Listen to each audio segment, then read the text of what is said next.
Hi, children. Today we are going to start our new chapter that is energy. We need energy to do work, to grow, and to sustain life. So, we can define energy as the capacity of a body to do work. That is, without energy, it will not be possible to do any work.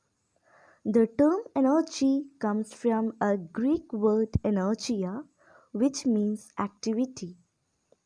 The sun is the primary source of energy for all living beings on earth.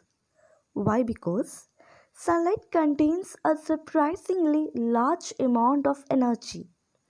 On average, even after passing through hundreds of kilometers of air on a clean day, solar radiation reaches Earth with enough energy in a single square meter to run a mid-sized desktop computer if all the sunlight could be captured and converted to electricity. Then the sun's energy warms the planet's surface. Solar energy also evaporates water that falls as rain and builds up behind dams where its motion is used to generate electricity via hydropower. Then we know that when sunlight strikes a plant, some of the energy is trapped through photosynthesis and is stored in chemical bonds as the plant grows. Then we can recover this energy in the form of heat and light by burning plant products such as wood. Or this stored energy turns into coal or natural gas after millions of years of geological and chemical activity. These are the few examples which shows sun is the primary or ultimate source of energy for all living beings on earth. SI unit of energy is joule. Since it is derived from the name of a physicist James Prescott Joule, unit name joule is written in small letters and its unit symbol is written in capital letter J. Couple of seconds before, we defined energy as the capacity of a body to do work. Now, what do you mean by work?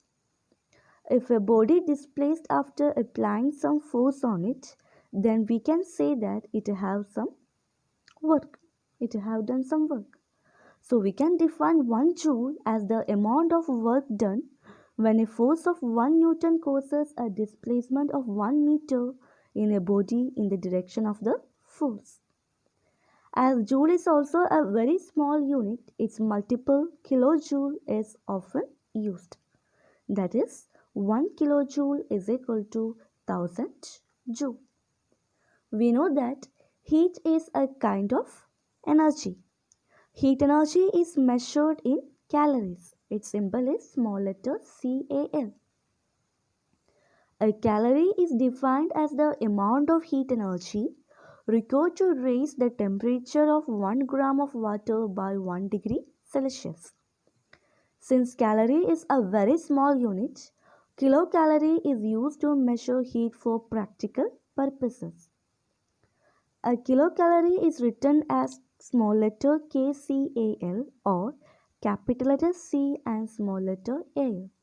That is capital calorie with capital C.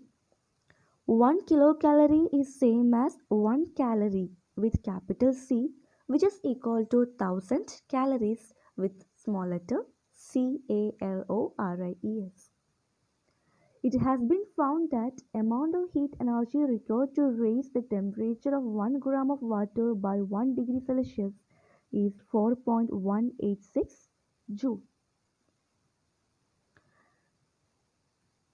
Hence, the relationship between calorie and joule is 1 calorie is equal to 4.186 joules or 1 kilocalorie is equal to 4186 joules. The amount of energy in a food item or drink is measured in calories. The calorie content of such items is stated on the packaging as part of nutrition label under the energy heading.